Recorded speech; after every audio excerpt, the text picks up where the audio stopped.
I stare at the spreadsheet on my monitor, unable to move. The numbers blur as a wave of nausea washes over me. For weeks, I've been tracking these anomalies in our executive expense reports. Dinners at upscale restaurants I've never heard of, hotel charges in our own city, jewelry store purchases labeled as client appreciation gifts. All approved under my husband's signature as CEO.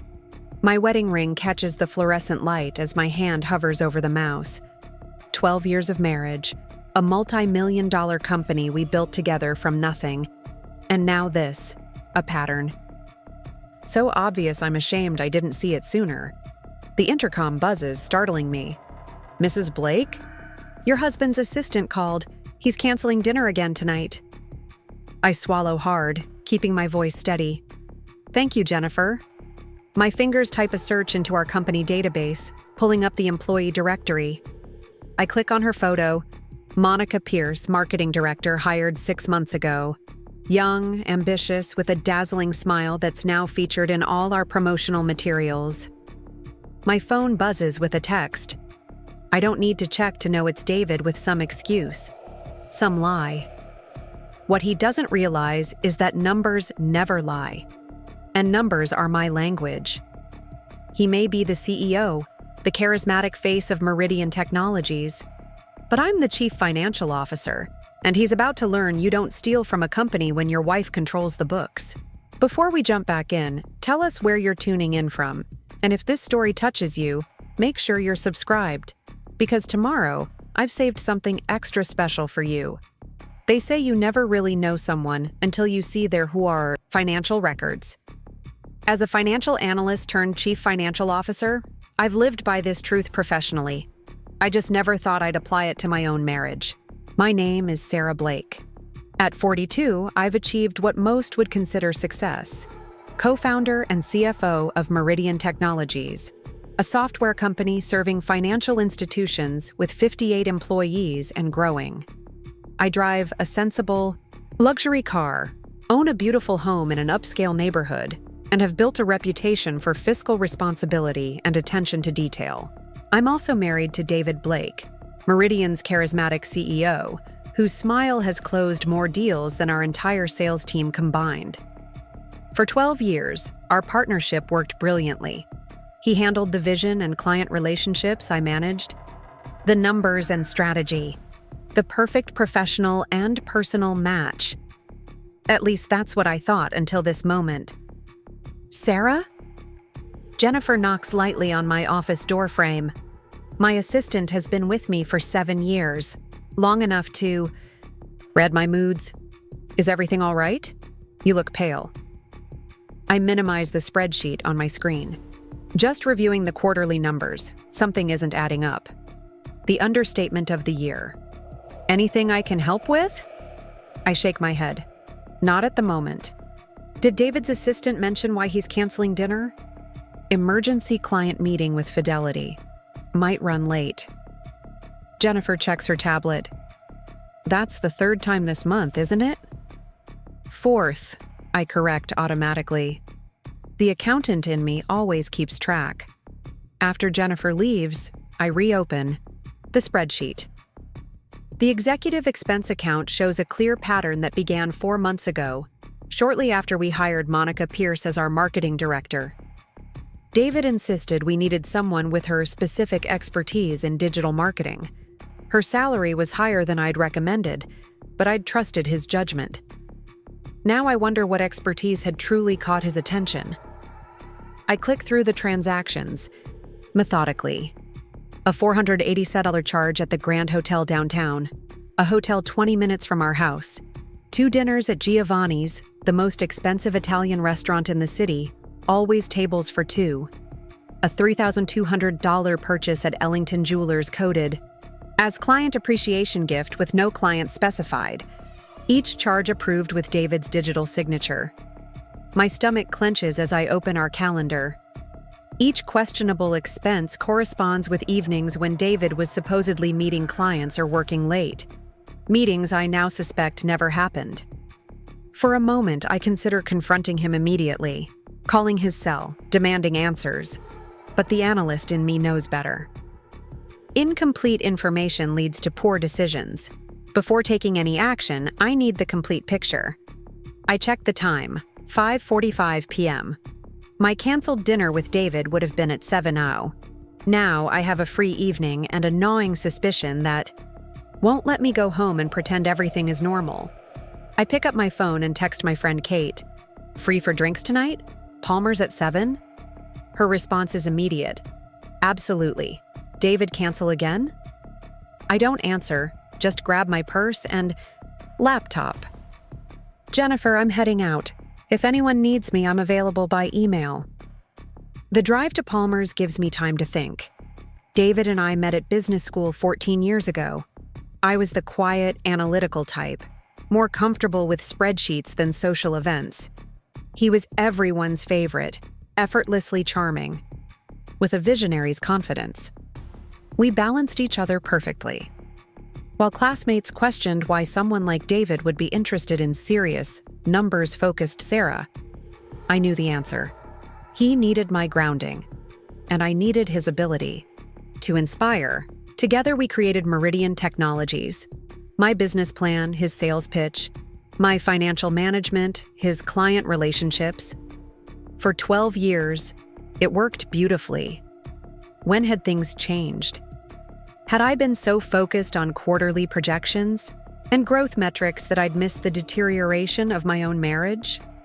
Palmer's is quiet on a Wednesday evening. Kate is already there, nursing a glass of wine and scrolling through her phone. As a pediatric surgeon, Kate's schedule is unpredictable, but she's been my closest friend since college.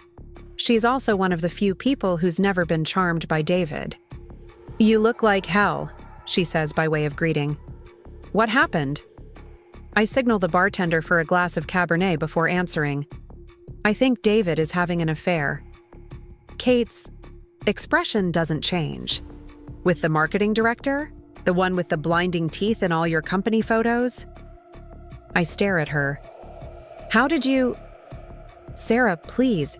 He practically drooled over her at your holiday party." I was going to say something, but she shrugs apologetically.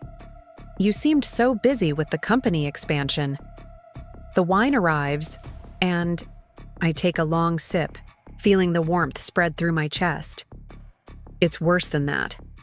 I think he's using company funds to finance it. Now Kate's eyebrows shoot up.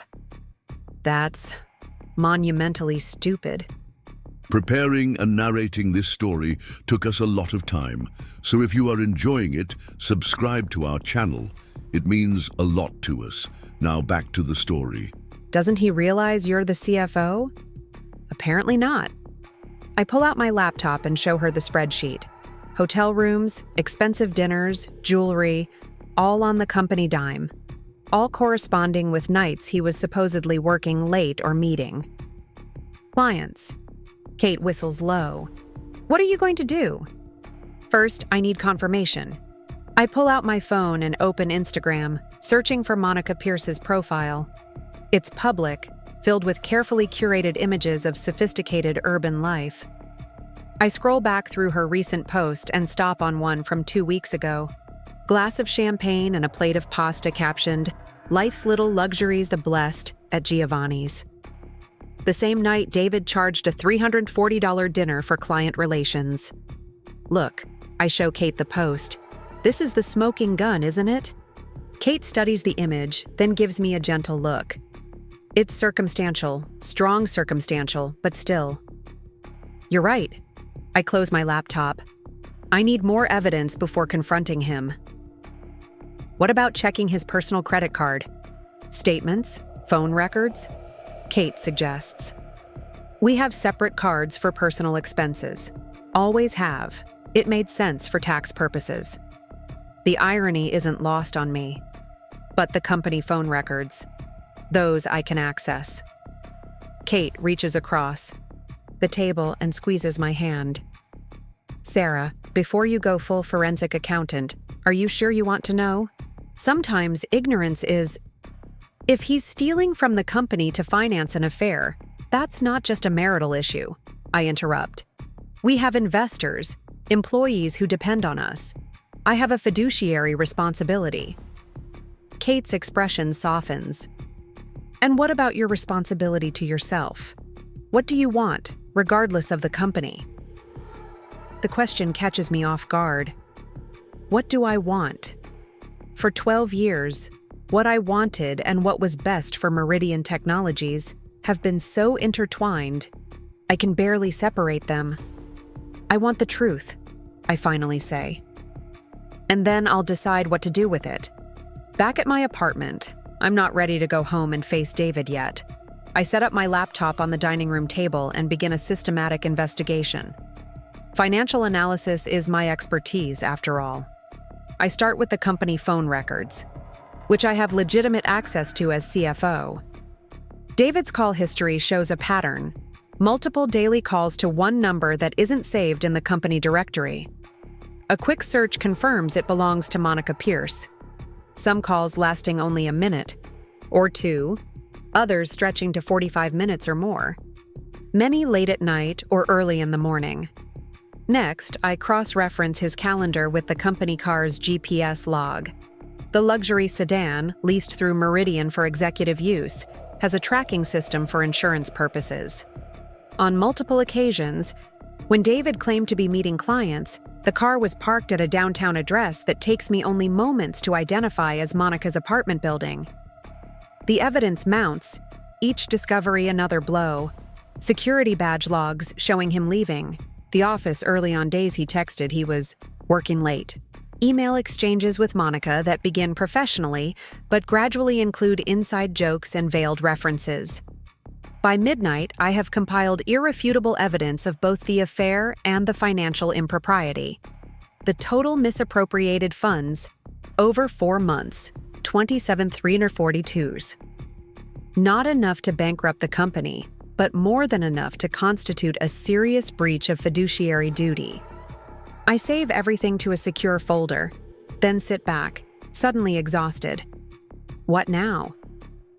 The logical next step would be confrontation, but I'm not ready. Not tonight. I need time to think, to plan. My phone buzzes with a text from David. Working late. Don't wait up. Love you. I stare at the message, at those 2 last words that now feel like a mockery. For the first time since discovering the anomalies in the expense reports, tears sting my eyes. Not just for the betrayal of our marriage, but for the betrayal of everything we built together. Meridian Technologies isn't just a company to me. It's the manifestation of years of work, of sacrifice, of vision, every late night poring over financial projections, every investor meeting where I meticulously presented our growth strategy, every difficult decision about resource allocation. All of it was for our shared dream. And David has jeopardized it for what? A cliché affair with a younger woman, financed with company money. I wipe away the tears and straighten my shoulders. This isn't just about my marriage. It's about my professional integrity, about the company we built, about the 58 people whose livelihoods depend on Meridian's stability. Tomorrow, I'll formulate a plan. But tonight, I allow myself 1 glass of whiskey. Neat. The way. My father taught me, before falling into a dreamless sleep on the apartment's sofa. Morning comes too quickly. I wake with a stiff neck and the momentary disorientation of sleeping somewhere unexpected. Then reality crashes back. The spreadsheet, the hotel charges, Monica's Instagram post. I check my phone. 3 texts from David, increasingly concerned about where I am. I respond with a plausible lie about an early meeting with our bank's loan officer, then force myself into the shower. By the time I'm dressed in one of my power suits, a charcoal gray ensemble, that always makes me feel armored. I've made my decision. This isn't a matter to handle emotionally or impulsively. This requires strategy. At the office, I maintain my normal routine. Weekly financial team meeting at 9 a.m. Call with our tax attorneys at 11. Lunch at my desk. Reviewing the quarterly. Projections I should have finished yesterday. David stops by around 2 p.m., leaning against my doorframe with the casual confidence that once made my heart race. Missed you last night. Everything okay? I meet his eyes steadily. Fine. Just busy. With quarter end. How was your client meeting? Productive. He doesn't miss a beat. Fidelity might increase their subscription tier. I nod, making a note on my legal pad as if this is important information. Good to hear. Still on for dinner tonight? I made reservations at Porter's. His smile is warm, familiar. The same smile that convinced investors to trust our startup, that reassured me through every business challenge. Looking forward to it, I lie, matching his smile with one of my own. After he leaves, I call our company attorney. Rachel Goldberg has handled Meridian's legal matters since we incorporated. She's discreet, thorough, and uncompromising. Qualities I need right now. I need to discuss a sensitive matter, I tell her when she answers. Can you meet me off-site? 2 hours later, we sit in a private room at a cafe 3 blocks from the office. Rachel listens without interruption as I outline what I've discovered, her expression growing more grave with each detail. I need to understand my options, I conclude. Both as CFO and as David's wife. Rachel taps her pen against her notepad. Those are 2 separate issues, Sarah. Let's address the corporate matter first. As CFO, you have a fiduciary duty to report financial misappropriation to the board. However, given that the perpetrator is the CEO and your husband, this creates a complex situation. What would you recommend? Document everything meticulously. Secure the evidence where it can't be altered or deleted. Then discuss it with at least one board member, preferably Eleanor James. She's the most senior and has always been supportive of you. I nod, having already reached the same conclusion. Eleanor has been on our board since the beginning, a steadying influence, through every phase of growth. As for your marriage, Rachel chooses her words carefully. That's outside my professional purview. But speaking as someone who's seen similar situations, I'd advise separating those decisions from the corporate response. One doesn't necessarily dictate the other. Understood. I hesitate, then ask the question that's been haunting me. If David used company funds improperly but makes full restitution, what are the potential consequences? It depends on how the board chooses to handle it. Best case, repayment, resignation, clean break. Worst case, they could pursue legal action, especially if investors get involved. The gravity of the situation settles over me. This isn't just about a betrayed wife. This is about potential legal consequences that could affect everything we've built. One more question, I say. If David were to find out I'm investigating, could he take steps to cover his tracks or retaliate professionally? Rachel's expression turns serious. Absolutely. As CEO, he has significant power, including the ability to restrict your system access or even attempt to discredit you before you can present your findings. So I need to move quickly and carefully. Yes, and Sarah? Rachel meets my eyes. Directly. Prepare yourself for this to get messy. When people feel cornered, especially people with power, they rarely go quietly. Back at the office, I begin implementing my strategy. First, I secure backup copies of all evidence on an encrypted drive that only I can access. Then, I schedule a confidential meeting with Eleanor James for tomorrow morning. Next, I call our head of IT security, Jeremy Wong. I need a comprehensive audit of executive expense accounts for the past 6 months, I tell him. Complete documentation of every charge, including original receipts and authorization signatures. That's unusually thorough, Jeremy comments. Any particular reason? Board preparation, I say smoothly.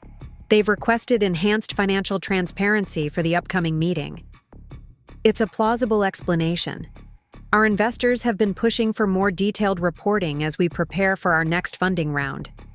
No problem. I'll have it for you by tomorrow afternoon. Jeremy pauses. Should I notify David about this? He usually likes to review financial presentations before they go to the board. Not necessary, I reply, keeping my tone casual. Just a routine audit. I'll handle the communication with David. After hanging up, I check the time, 5:30 p.m. My dinner with David is at 7. A dinner where I'll need to sit across from him, make conversation, pretend I don't know he's been sleeping with our marketing director and charging their rendezvous to the company. I close my eyes, suddenly overwhelmed by the performance ahead. For a moment, I consider canceling, claiming a migraine or deadline. But that might alert him that something's wrong. I need these next 24 hours to secure my position and evidence before confrontation. My phone buzzes with an email notification. I expect it's Jeremy confirming the audit request.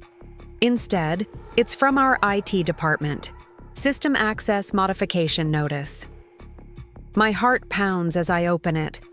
The automated message informs me that my access privileges to certain financial systems have been restricted due to security protocol updates. Effective immediately. A cold realization washes over me. David knows. Somehow, he's figured out that I'm onto him, and he's making his first move to block my investigation. I grab my phone and call Rachel. He's restricted my system access. I tell her without preamble. Someone must have tipped him off. That changes our timeline, Rachel says, her voice tense. Can you still access the evidence you've gathered? Yes, I secured copies, but I can't complete the full audit I requested from IT. You need to meet with Eleanor immediately, not tomorrow.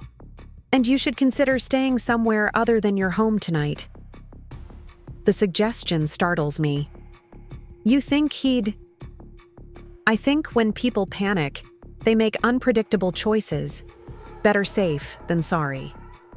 I hang up and immediately call Eleanor. James, I need to see you tonight. It's urgent. Eleanor, ever unflappable, agrees to meet me at her home in 30 minutes. As I gather my things to leave, my office phone rings. David's extension. I let it go to voicemail, grab my purse and the encrypted drive and head for the elevator. As the doors slide open, David steps out, his expression a mask of concerned confusion. Sarah, where are you going? We have dinner reservations. Force a smile. Emergency call from our auditors. Possible discrepancy in the quarterly filings. I need to address it immediately. On a Wednesday evening? His eyes narrow slightly. Can't it wait until morning? If we want to stay in SEC, compliance, no. The lie flows easily, bolstered by years of explaining financial urgencies to him. I'll call you when I'm finished. Hopefully it won't take long. He studies my face, and for a moment I fear he sees through the deception. Then he nods. All right. Should I postpone the reservation? Better cancel. I'm not sure how long this will take. As I step past him into the elevator, he catches my arm gently. Is everything okay, Sarah? You seem distant. I meet his gaze. This man I've loved and trusted for 12 years. This man who's betrayed both our marriage and our company. Just stressed about the audit. Nothing to worry about. The elevator doors close between us, and I exhale shakily. The first confrontation navigated, but the real battle lies ahead. Eleanor James lives in a stately Victorian in the historic district. At 62, she's a formidable presence in the business community, a former banking executive who now serves on multiple corporate boards. She's been a mentor to me since Meridian's early days, one of the few people who saw my potential when others were distracted by David's charisma. She answers the door herself, elegant even in casual clothes. This must be serious if it couldn't wait until morning, she says, leading me to her home office. It is. I connect my encrypted drive to her computer and methodically present the evidence I've gathered, the expense patterns, the falsified client meetings, the correlation with Monica's social media posts, the hotel charges and jewelry purchases. Eleanor listens without interruption, her expression growing increasingly grave. When I finish, She removes her reading glasses and pinches the bridge of her nose. And you're certain about this? There's no alternative explanation? I've considered every possibility. The evidence is irrefutable. David has been using company funds to finance an affair with Monica Pierce, and when he realized I was investigating, he restricted my system access. Eleanor is silent for a long moment. This puts the board in a difficult position. David is the face of Meridian. Our investors trust him. A scandal could impact our valuation significantly. My heart sinks. Is she suggesting a cover-up? However, she continues, her voice hardening, financial impropriety cannot be tolerated, regardless of who's responsible, and the attempt to block your investigation suggests consciousness of guilt. She stands, decision made. I'll call an emergency executive session of the board for tomorrow morning.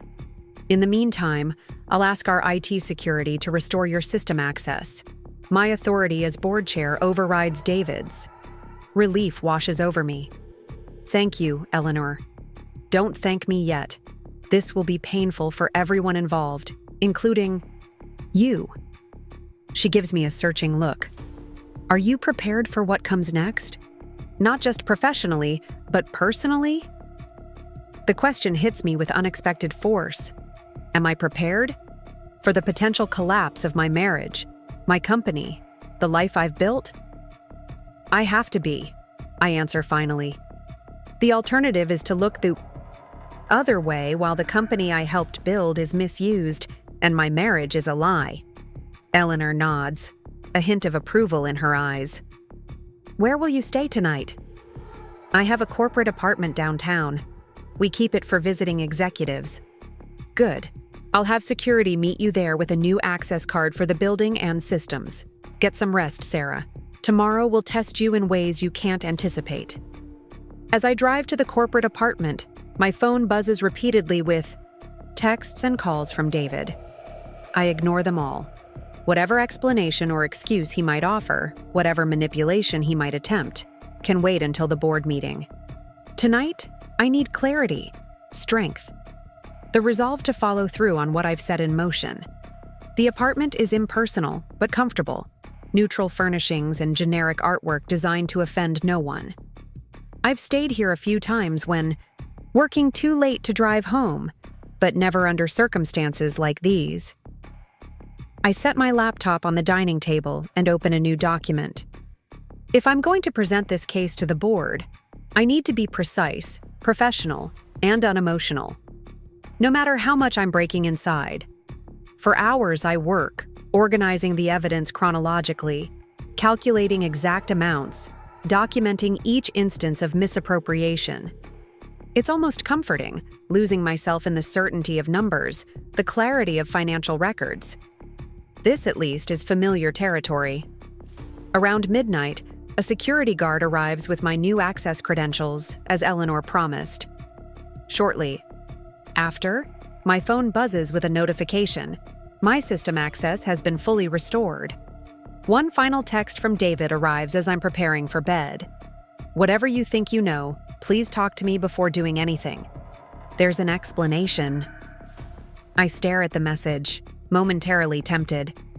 What explanation could possibly justify what I've discovered? What words could erase the betrayal, the deception, the theft? I don't respond. Instead, I turn off my phone, take a sleeping pill from the emergency kit I keep in my purse, and force myself to rest. Tomorrow requires strength I can only find in clarity, not emotional exhaustion. Morning arrives with gray light filtering through unfamiliar blinds. For one merciful moment, I don't remember why I'm in the corporate apartment. Then, reality crashes. Back, and I reach for my phone. 27 missed calls, 15 text messages, all from David. I ignore them and call Rachel instead. The board meeting is set for 9 a.m., she confirms. Eleanor has restricted attendees to board members only, plus you and David. No assistants or other executives. Has David been notified? Yes. Eleanor called him personally last night after securing your access. She didn't share details, just informed him of the emergency session. I shower and dress with methodical care, choosing a conservative navy suit that projects authority and professionalism. No jewelry except my simple pearl earrings, graduation gift from my parents, not even my wedding ring, which I place in my purse after a moment's hesitation. The boardroom is tense when I arrive at 8:45. Eleanor is already seated at the head of the table, flanked by our other 4 board members. No sign of David yet. "Sarah," Eleanor acknowledges me with a nod. "Are you prepared?" I place my laptop and presentation materials on the table. "Yes." The door opens, and David enters, looking like he hasn't slept. His usual polished appearance is marred by a wrinkled shirt and shadows under his eyes. His gaze finds mine, questioning, almost pleading. "Now that we're all here," Eleanor begins, her voice crisp, "I'll outline the purpose of this emergency session. Serious allegations of financial impropriety have been raised against our CEO, David Blake. Sarah, as CFO, will present her findings, after which David will have an opportunity to respond. The board will then deliberate and determine appropriate action." David straightens, his expression shifting from confusion to controlled anger. "Before we proceed, I'd like to note my objection to this ambush. As CEO, I should have been informed of specific allegations before this meeting. Your attempt to restrict the CFO's system access after she began investigating suspicious expenses suggests you already knew the nature of the concerns," Eleanor replies coolly. "Sarah, please proceed." I stand, willing my hands not to shake as I connect my laptop to the projector. For the next 20 minutes, I present the evidence methodically. The pattern of expenses, the falsified client meetings, the correlation with personal activities, the total amount misappropriated. Throughout my presentation, David's expression cycles through disbelief, anger, and finally, a calculated calm that worries me more than his fury. He's gathering himself, preparing a defense. When I finish, the room is silent. 5 faces stare at me with varying degrees of shock and disappointment. David's gaze is fixed on the table. "David," Eleanor says finally, "do you wish to respond to these allegations?" He raises his head, and the transformation is remarkable. Gone is the disheveled, desperate man who entered the room. In his place sits the charismatic CEO who has charmed investors and clients for years. "I do." His voice is steady, reasonable. "What Sarah has presented appears damning, I acknowledge that. But there's a critical piece of context missing." He turns to face the board directly, pointedly not looking at me. "6 months ago, Sarah and I discussed compensation adjustments for both of us. As the company grew, our responsibilities expanded significantly. We agreed that rather than taking larger salaries, which would impact our burn rate calculations for investors, we would utilize the executive expense account for certain personal costs. This arrangement was meant to be temporary, until our next funding round." My mouth falls open in shock. This is an outright lie, a complete fabrication. "Sarah approved this arrangement," David continues smoothly. "I have an email from her confirming it. What you're seeing isn't misappropriation. It's an agreed-upon compensation structure that she's now reframing because of personal issues between us." He finally looks at me, his expression a perfect blend of hurt and confusion. "I don't understand why you're doing this, Sarah. If you were unhappy with the arrangement, we could have discussed it privately." For a moment, the room spins slightly. His audacity is breathtaking. Create a completely fictional agreement, possibly forge an email to support it, and paint me as the vindictive wife retaliating for marital problems. I take a deep breath, steadying myself. There was no such agreement, ever. And any email suggesting otherwise is fabricated. "I have the email," David counters, pulling out his phone. "Sent from your company account on February 12th. I can forward it to the board right now." I turn to our board members. I request that IT security verify the authenticity of any such email. Check the metadata, the access logs. If it exists, it was created fraudulently. Eleanor raises a hand to pause the escalating confrontation. We will certainly investigate the authenticity of any documentation. However, even if such an arrangement existed, which seems highly irregular and potentially problematic for our financial governance, it wouldn't explain the pattern of expenses specifically tied to interactions with Ms. Pierce. Monica is our marketing director, David says smoothly. Many of these meetings were legitimate business discussions about our brand strategy. At the Grand Hotel? I ask incredulously. With room service for 2 and spa treatments? A flicker of something. Anger? Panic? Crosses David's face before he regains control. As I said, the executive expense account was being used for personal expenses by agreement. The specific allocations weren't stipulated. The board members exchange glances, clearly struggling to reconcile David's charismatic confidence with the evidence I've presented. I think we've heard enough for initial deliberations, Eleanor says finally. Sarah, David, please step outside while the board discusses this matter. In the hallway, David immediately turns to me, his voice low and urgent. What are you doing? Sarah? Why didn't you come to me first if you had concerns? I meet his gaze steadily. The same reason you restricted my system access yesterday. You knew what I would find. That was a routine security protocol update. No, it wasn't. Just like there was no agreement about using the executive expense account for personal. House, you're lying, David. To me, to the board, probably to yourself. His expression hardens. You're making a mistake that will damage both of us. The company, too. Is that what you want? What I want, I say quietly, is what I've always wanted. Integrity in our business and our marriage. You've compromised. Both. We stand in strained silence until Eleanor opens the boardroom door 30 minutes later. We've reached some preliminary conclusions. Please come back in. The atmosphere in the boardroom has shifted. A palpable tension replaces the earlier shock. Eleanor remains standing as we take our seats. The board takes these allegations extremely seriously, she begins. We've decided on the following immediate actions. First, both the CEO and CFO will take administrative leave while we conduct an independent investigation. Second, all executive expenses will be frozen pending review. Third, IT security will forensically examine the email David referenced to determine its authenticity. David starts to protest, but Eleanor raises a hand. This isn't punitive, David, it's essential governance.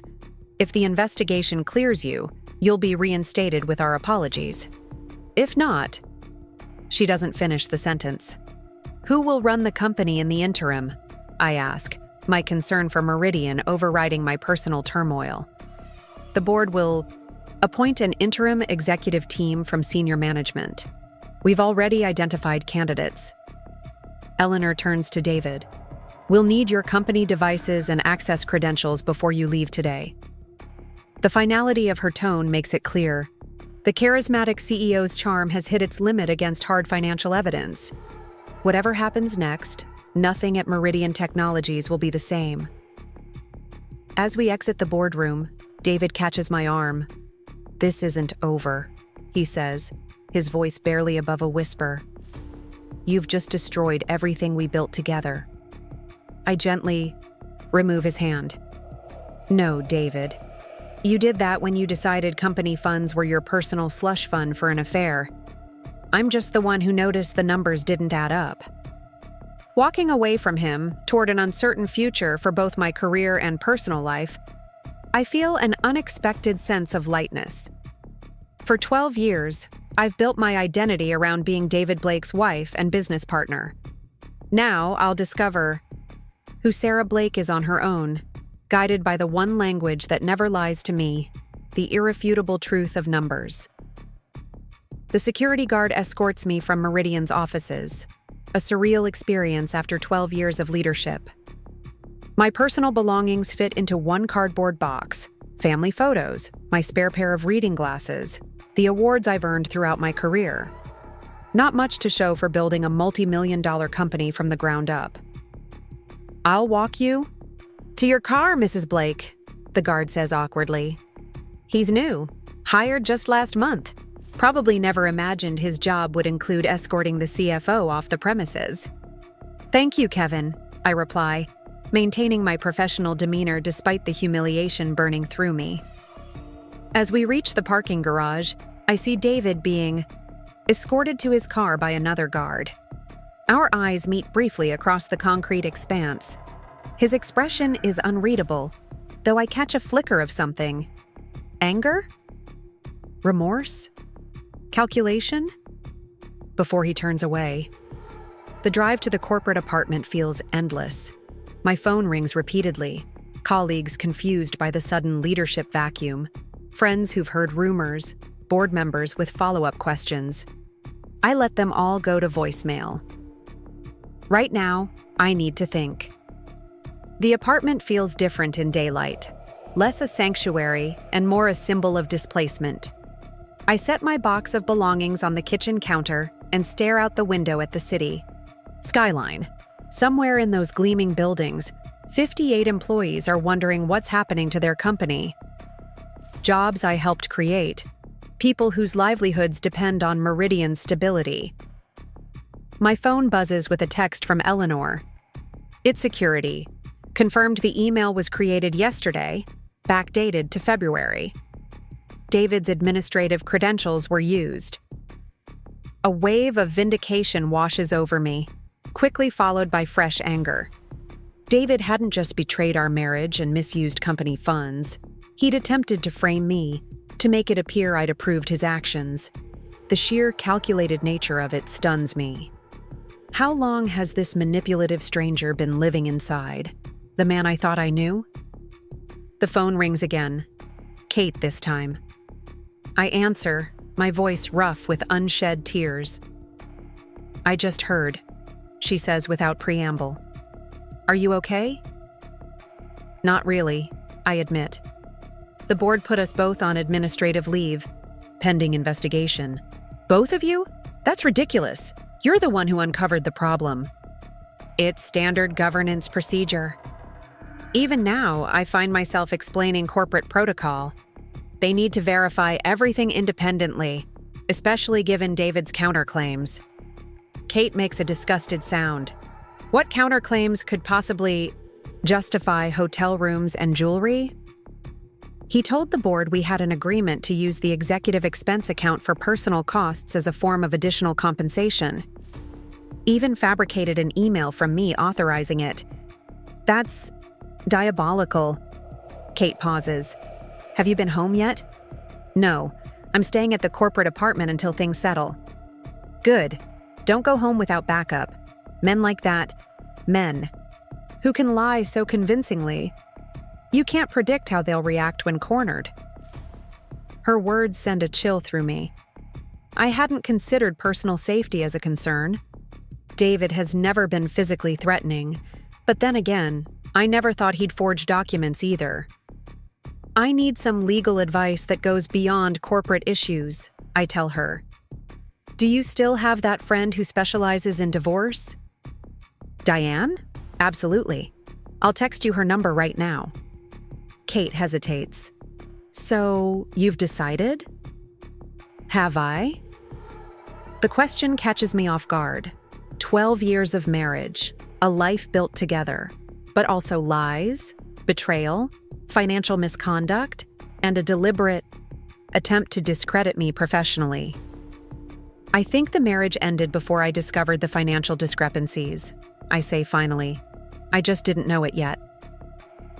After we hang up, I force myself to be practical. First priority, secure my finances. David and I have maintained separate personal accounts, along with joint accounts for household expenses. I transfer my portion of our joint savings to my personal account, leaving exactly 50% untouched. Next, I contact our bank to freeze any further transactions on joint credit cards. Nothing vindictive, nothing that could be construed as financial retaliation, just prudent protection. My phone buzzes with an email notification from our head of HR, Olivia Reynolds. The board has asked me to communicate that your company email has been suspended during the administrative leave. Please use this personal email for any necessary correspondence with the investigation team. Another surreal reminder of how quickly everything has changed. This morning, I was CFO with full system access. Now I'm locked out of the company I helped build. I'm contemplating ordering takeout. The thought of cooking feels overwhelming. When my phone rings with an unfamiliar number. Sarah Blake. Speaking. Mrs. Blake, this is Officer Daniels with the Oakwood Police Department. There's been an incident at your residence. My heart races. What kind of incident? A disturbance call from your neighbors. Your husband appears to have. Well, there's been some property damage. I arrive at our home, our former home, 20 minutes later to find a police car in the driveway and lights blazing from every window. The front door stands open, and I can hear raised voices inside. Officer Daniels meets me on the porch, a young woman with a cautious expression. Mrs. Blake, I should warn you before you go in. There's significant damage. What happened?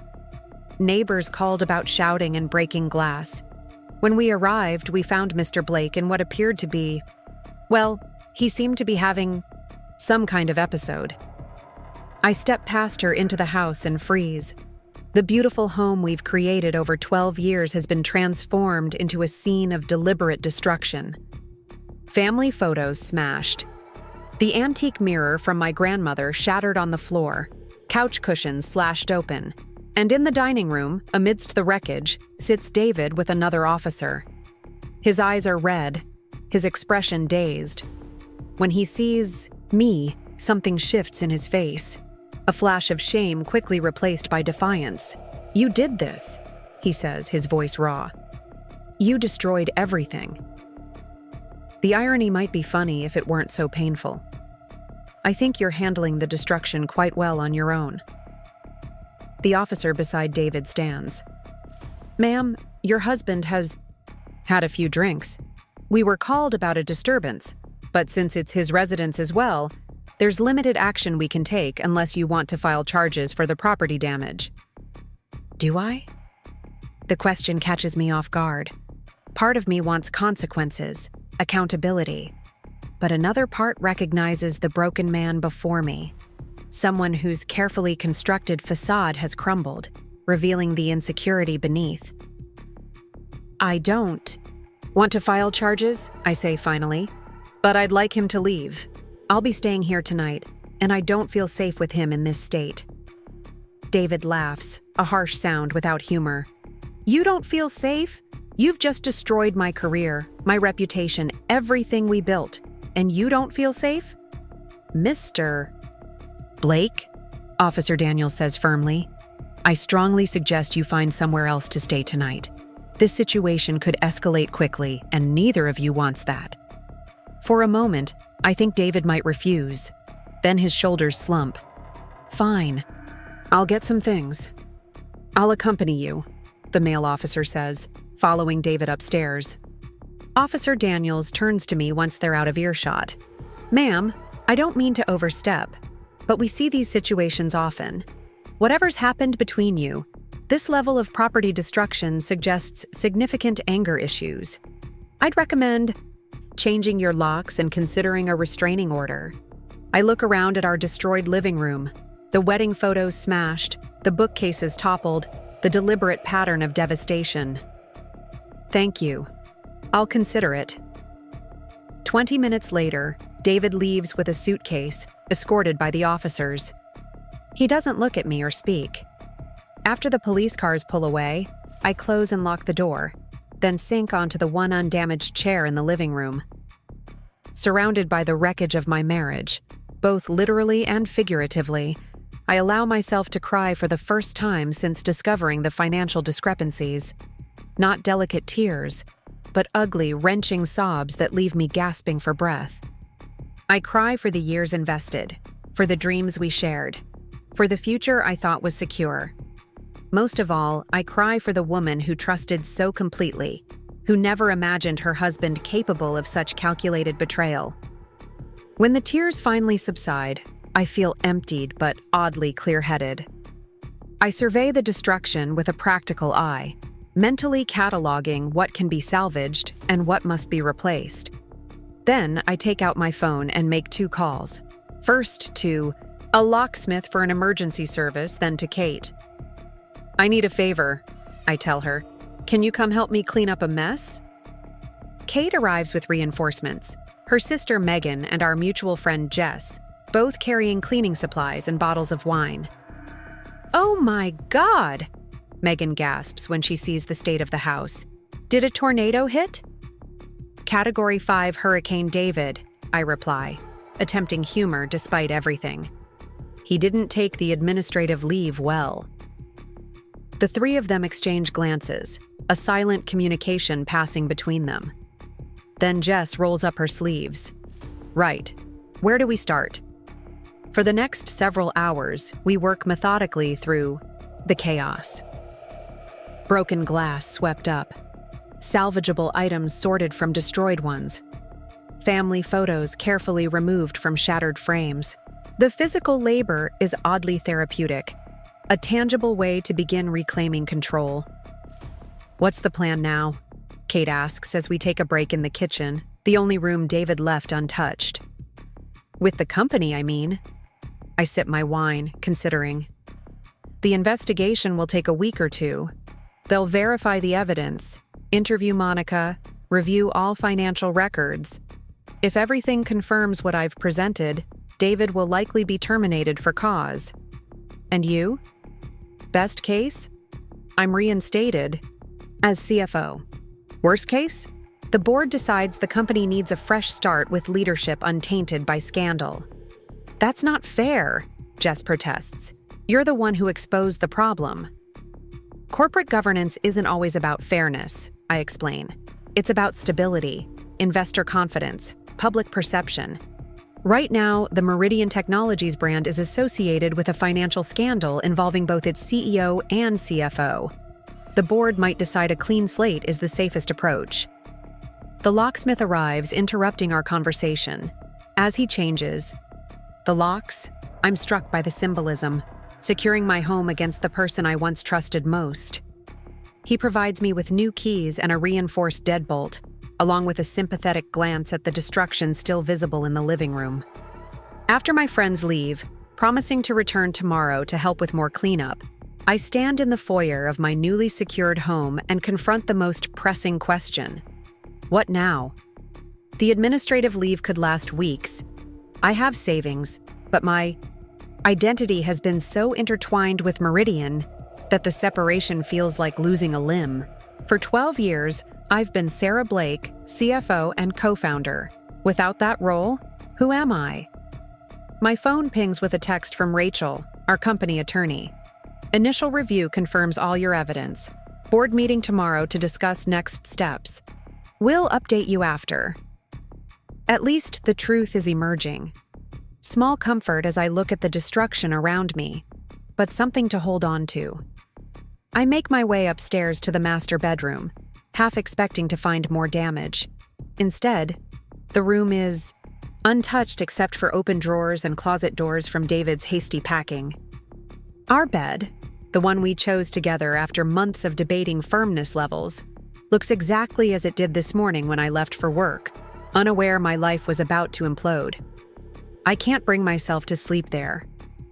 Instead, I gather fresh linens and make up the guest room bed, creating a space untainted by memories or betrayal. Tomorrow will bring new challenges, new decisions, but tonight, I need rest. As I drift into uneasy sleep, one thought circles in my mind. This isn't just about surviving a betrayal. It's about redefining myself beyond the roles of wife and CFO. It's about discovering who Sarah Blake is when everything she's built her identity around has been stripped away. Morning brings a different perspective.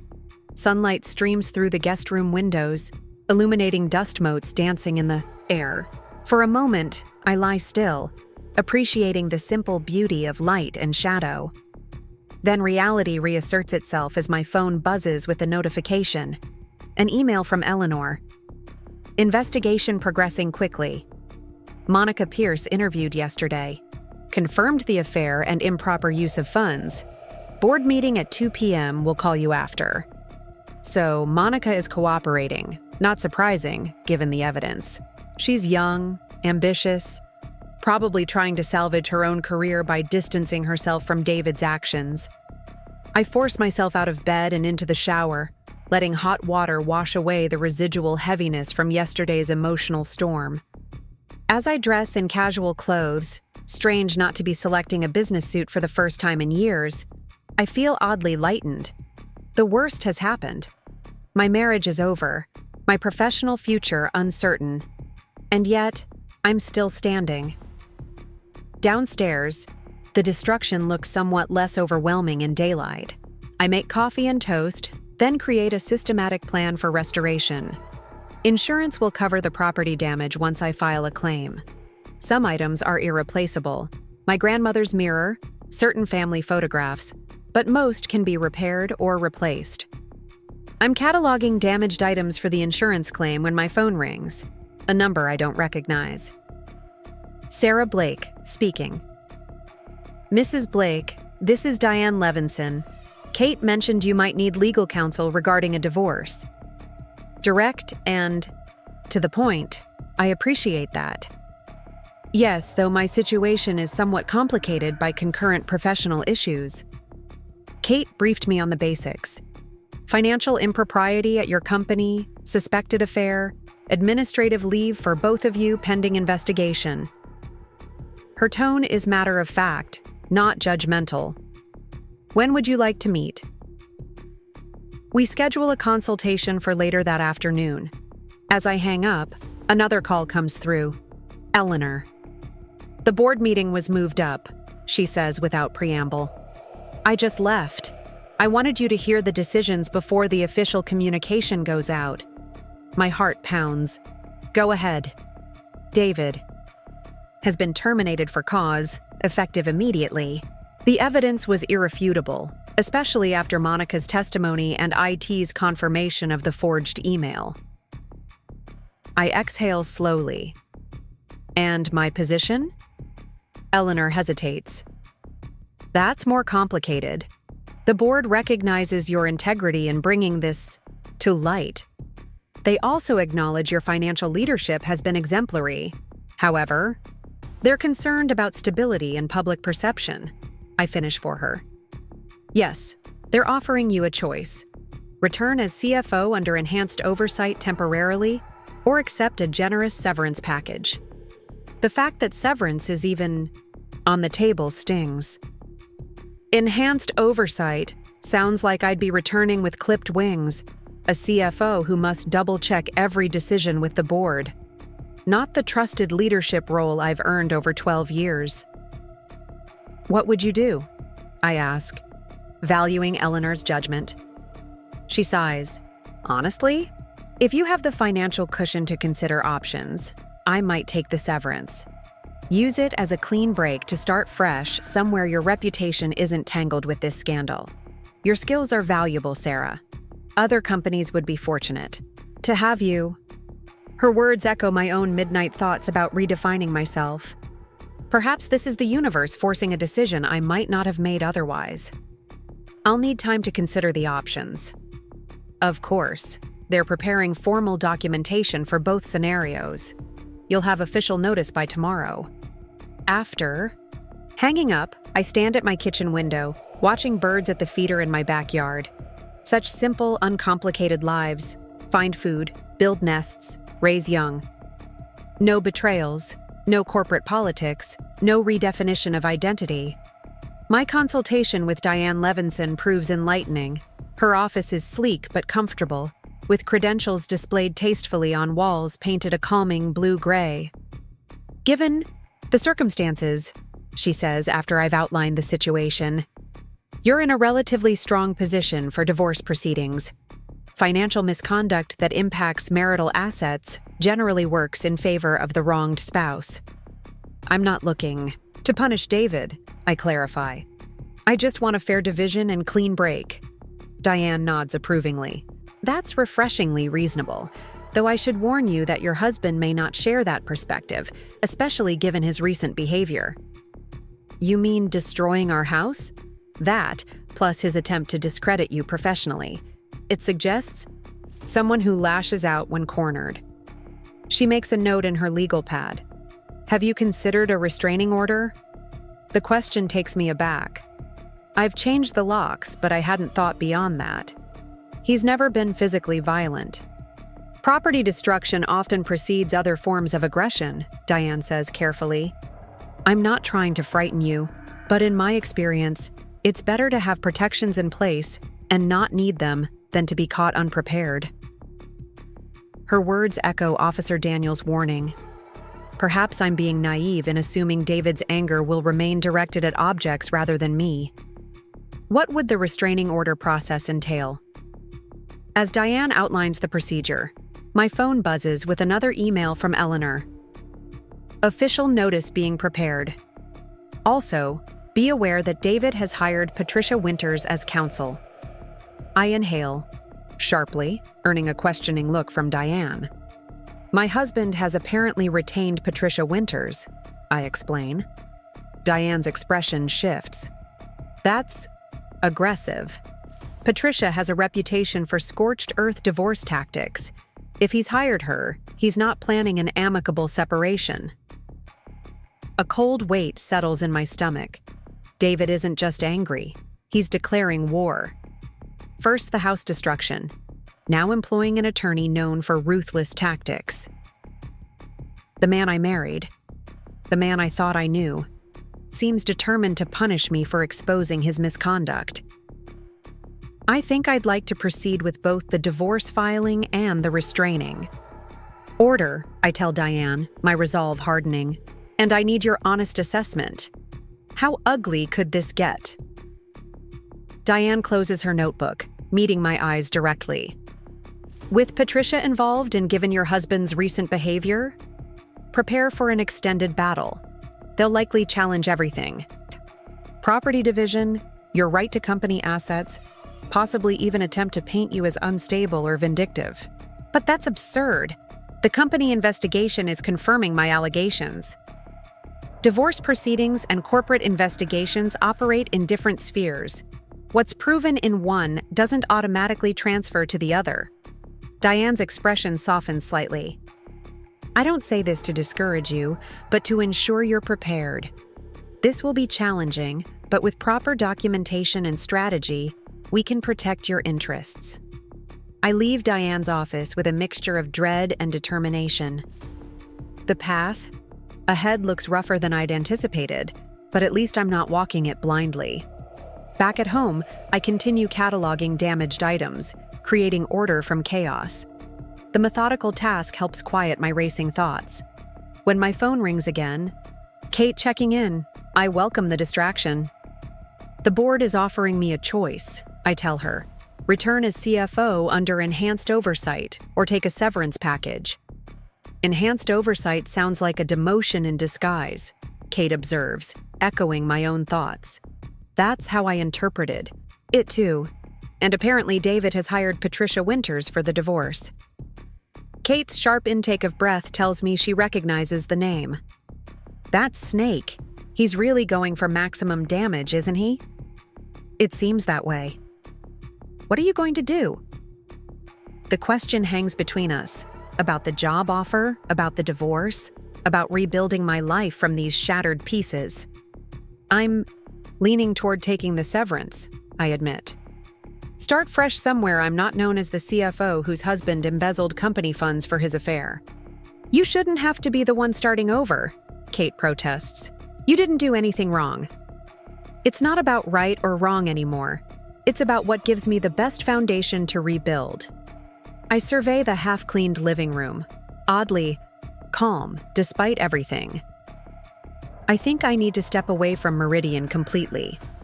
Find out who I am beyond the company we built together. As evening falls, I receive the formal documentation from the board, a detailed outline of both options. The severance package is indeed generous.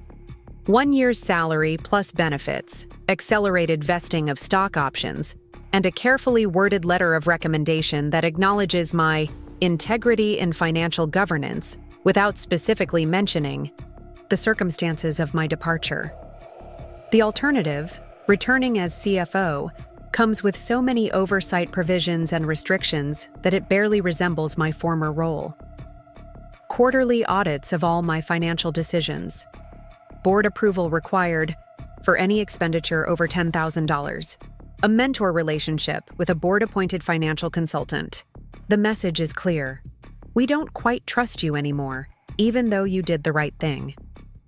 I sleep on the decision, though my mind is largely made up. In the morning, I call Eleanor. I'll take the severance package, I tell her, with one additional request. I'd like written acknowledgement that the investigation fully exonerated me of any wrongdoing or knowledge of the financial improprieties. I can't make promises, but I'll bring it to the board, Eleanor replies. For what it's worth, I think you're making the right choice. Clean breaks allow for new beginnings. New beginnings. The phrase echoes as I hang up. Despite everything, the betrayal, the professional uncertainty, the looming divorce battle, I feel a flicker of something unexpected. Not quite excitement, but perhaps anticipation.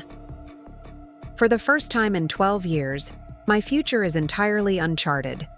Terrifying, yes, but also strangely liberating. That afternoon, I receive notice from Diane that the temporary restraining order has been granted. David cannot come within 100 feet of me or our home pending a full hearing. The divorce petition has also been filed, setting in motion a process that will legally end our marriage. As I sit at my kitchen table reviewing the documents, my phone buzzes with a text from an unknown number. You'll regret this. I built you, and I can destroy you just as easily. David's threat sends a chill through me, but also solidifies my resolve. I forward the message to Diane with a simple note. Additional evidence for the restraining order hearing. Then I block the number, refusing to engage in the psychological warfare he seems intent on waging. The man I married would never have sent such a message. But then, the man I married was apparently a fiction, a carefully constructed facade, hiding someone capable of theft, betrayal, and intimidation. Another message arrives, this one from Jennifer, my assistant at Meridian. Office in chaos. Everyone asking questions, rumors flying, board announced interim leadership team, missing your calm guidance. I start to respond, then pause. Meridian is no longer my responsibility. The company will continue without me, navigating this crisis under new leadership. My focus needs to be on rebuilding my own life now. Instead, I text Kate. Decision made. Taking the severance. Fresh start. Her response is immediate. Good choice. Dinner tonight to plan your next chapter? For the first time in days, I smile genuinely. Yes, and bring real estate listings. I think this house has too many ghosts now. The decision to sell the house comes easily. Every room holds memories of a marriage I now question whether was ever authentic. Was David always capable of such calculated deception, or did something change along the way? Did I miss signs that should have been obvious? The questions haunt me as I move through spaces we created together. A fresh start requires a fresh environment. Somewhere without phantom echoes of arguments never had, truths never spoken. By the time Kate arrives with takeout and real estate listings, I've drafted an email accepting the severance package, with one additional paragraph. While I understand the board's position, I want to express my disappointment that discovering and reporting financial misconduct has resulted in the end of my role at Meridian. This outcome sends a concerning message about the company's commitment to ethical leadership. I probably won't send it. The diplomatic option is to accept gracefully, take the money, and move forward. but drafting the honest version feels cathartic.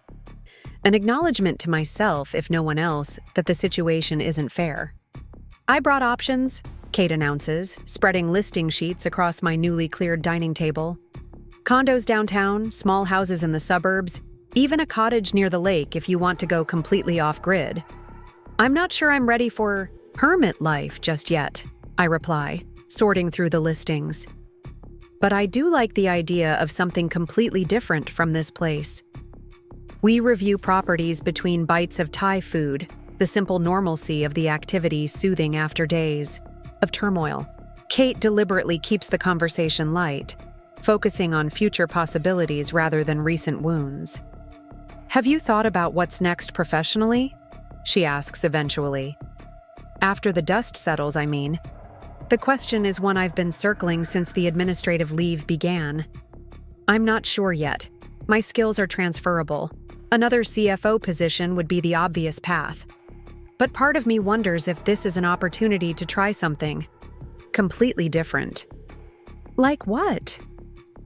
"I've always been interested in financial education, helping people understand money management, investment strategies, retirement planning, maybe consulting or teaching."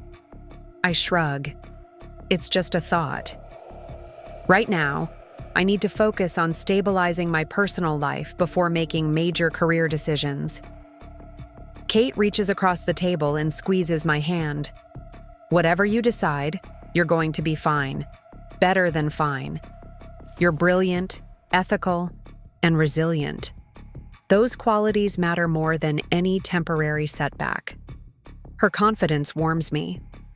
Throughout this ordeal, Kate has been my unwavering support, never questioning my decisions, never suggesting I try to reconcile with David, never expressing anything but conviction that I'm handling an impossible situation with grace. "Thank you," I say simply, "for everything. That's what friends are for." She gestures to the listing sheets. "Now, about this loft downtown. It has amazing natural light and walking distance to that bakery you love. We spend the evening planning practical next steps, contacting a realtor, scheduling viewings, creating a timeline for transition. The concrete tasks anchor me, providing structure amidst uncertainty." After Kate leaves, I stand in my backyard, watching stars emerge in the darkening sky. 12 years ago, David and I stood in this same spot, envisioning the life we would build together. Neither of us could have predicted this ending. Yet standing here now, I find myself looking forward rather than back. The path ahead is uncertain, unpaved, but entirely mine to determine. There's a certain power in that, a freedom I haven't felt in years. Tomorrow will bring new challenges, finalizing the severance agreement, preparing for the restraining order hearing, meeting with realtors. The divorce proceedings will likely be long and contentious, given David's choice of representation. But tonight, under a canopy of stars that have witnessed countless human dramas unfold, I make a silent promise to myself. This betrayal will not define me. It's a chapter in my story, not the conclusion. Whatever comes next, whatever I choose to make of this unexpected detour, will be determined by my values, my strength, and my vision for the future.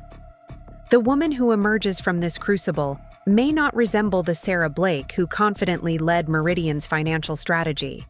She may be someone altogether new, shaped by hard lessons and painful truths.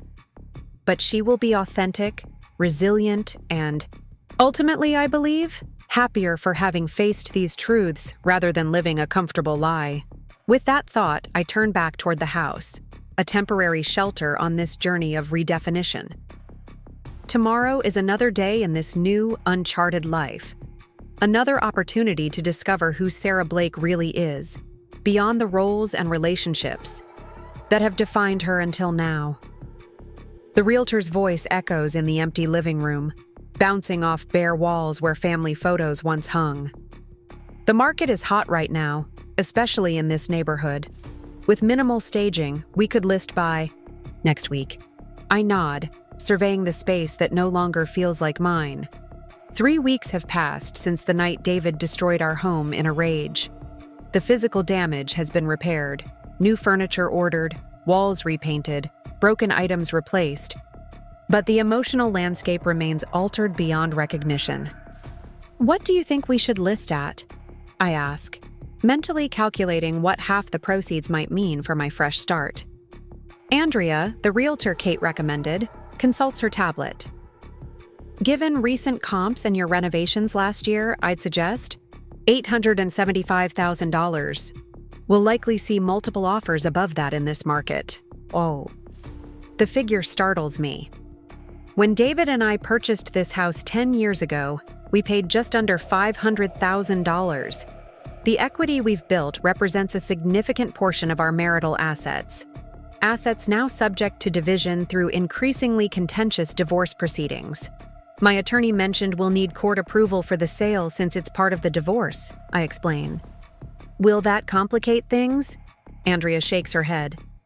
"Not substantially. We'll note in the listing that closing is contingent on court approval. As long as both parties have agreed to sell, it usually proceeds smoothly." Both parties agreed. If only anything in this separation were proceeding smoothly. Since receiving the restraining order, David has channeled his anger into legal maneuvers, each more aggressive than the last. His attorney, Patricia Winters, has filed motions contesting everything from my access to joint financial accounts to my right to company-related intellectual property. Let's move forward with the listing, I decide. The sooner this house sells, the sooner I can move on. Andrea makes notes on her tablet. "I'll have professional photos taken tomorrow. Is there a good time when the house will be empty?" "I'll be meeting with my attorney in the morning. You can come anytime." After she leaves, I wander through the half-empty house. Most of David's personal belongings remain, awaiting the formal property division. His attorney has demanded a detailed inventory of everything in the home, down to kitchen utensils and books. The pettiness of it exhausts me. My phone buzzes with a text from Eleanor. "Have a moment to talk? News about Meridian you should know." I step onto the back porch before calling her. The spring afternoon is perfect. Birds singing, flowers blooming, nature oblivious to human dramas unfolding within climate-controlled walls. "Sarah," Eleanor answers on the first ring. "How are you holding up?" "Managing day by day," I reply, settling into a patio chair. "What's happening at Meridian?" "The board has appointed Joseph Chen as interim CEO. He's making significant changes already, including a complete restructuring of the executive team. Joseph Chen was our chief technology officer, brilliant but cautious, someone I'd worked with productively if not particularly closely. His promotion isn't surprising, but the timing is interesting." "That was fast," I comment. "I thought they'd conduct an external search." "They were planning to, but then the SEC inquiry began." My stomach drops. "SEC inquiry?" Eleanor sighs. "I'm sorry. I thought you'd been notified." Given the nature of the financial improprieties David committed, the board had to disclose to the Securities and Exchange Commission. They've opened a preliminary investigation. I close my eyes, absorbing this new complication. Financial misconduct in a private company is damaging enough. SEC involvement elevates the situation to a potential legal nightmare. How serious is it? At this stage, they're simply gathering information. The board is cooperating fully, providing all documentation from our internal investigation. Joseph is positioning the changes as proactive governance improvements. Smart approach, I acknowledge. Will I need to speak with the SEC investigators? Eventually, yes. Your attorney should be notified soon about scheduling an interview. Another layer of scrutiny. Another demand on my time and emotional energy. Just when I thought I was creating a path forward. Thank you for the heads up, Eleanor. I appreciate you keeping me informed even though I'm no longer with the company. You got caught in an impossible situation and handled it with integrity, she replies. That counts for something with me, regardless of the board's formal position. After we hang up, I remain on the porch, processing this new development. CC involvement changes the stakes. If they find David's actions constituted serious financial fraud rather than merely inappropriate use of company funds, criminal charges could be possible. The thought sends a chill through me despite the warm afternoon.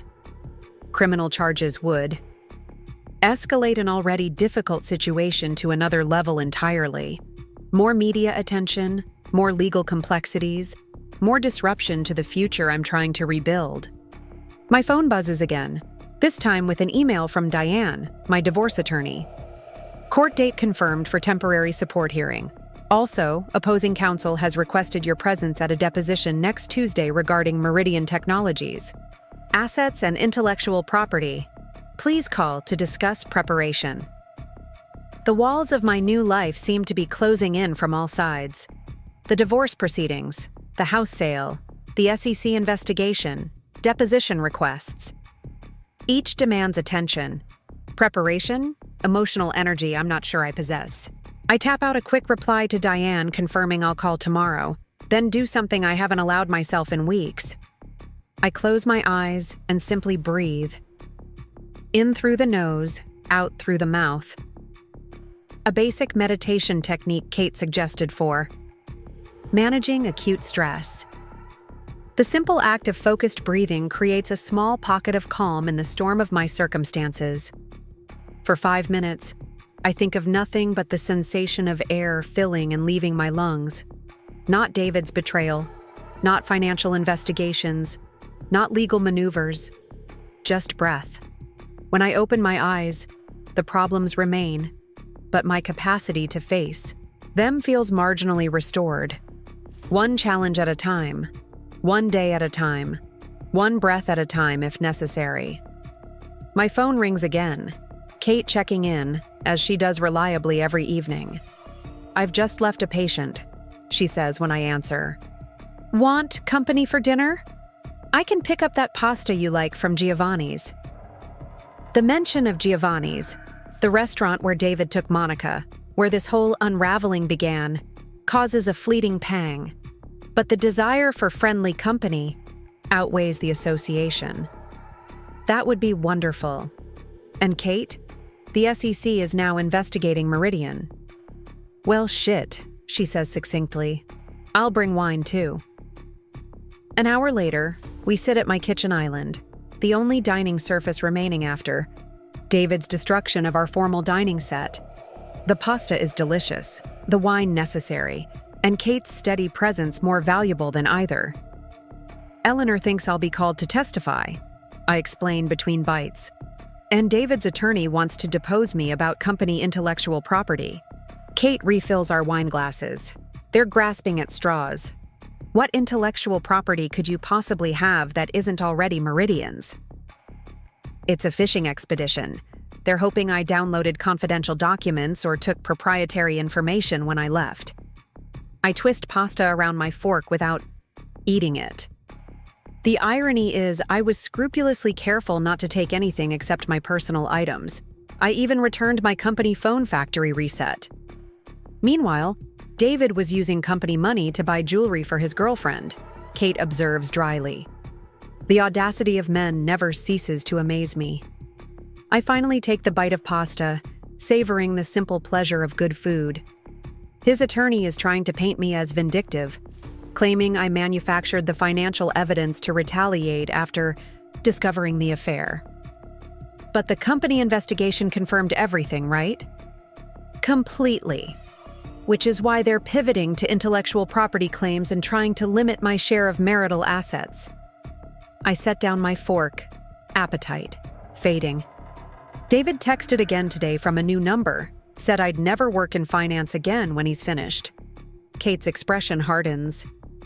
That's explicit threatening. Have you told Diane? Forwarded it immediately. It's all documentation for the restraining order hearing. Good. She hesitates, then adds carefully.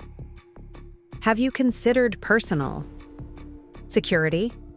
Not to frighten you, but his behavior seems to be escalating. The suggestion isn't entirely surprising, yet hearing it spoken aloud sends a shiver through me. Has the situation truly reached that point? You think that's necessary? Kate chooses her words deliberately. I think David has already demonstrated he's capable of destruction when angry. I think he feels humiliated professionally and personally. And I think people in that mental state sometimes make dangerous choices. Put that way, the suggestion seems less excessive. I'll discuss options with Diane tomorrow. In the meantime, I'm staying over tonight, Kate announces, brooking no argument. The guest room is still set up, right? Her protectiveness touches me. Throughout this ordeal, she's been my constant ally, offering practical help, emotional support, and now physical protection without being asked. Yes, but you don't have to. I'm staying, she interrupts firmly. We'll open another bottle of wine, watch something mindless on Netflix, and pretend the world isn't falling apart.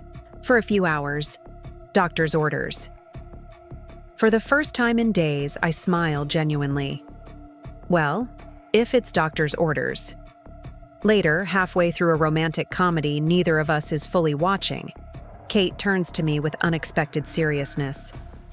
Have you thought about what you want your life to look like after all this settles?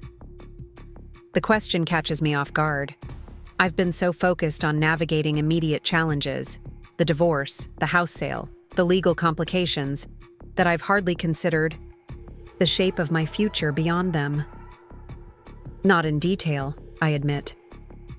I know I want to sell this house, find somewhere new to live, professionally. I'm less certain. You could do anything, Kate points out. Your skills would transfer to numerous fields. Or you could take some time off, travel, figure out what really matters to you now. Time off sounds lovely in theory, but practical realities intrude.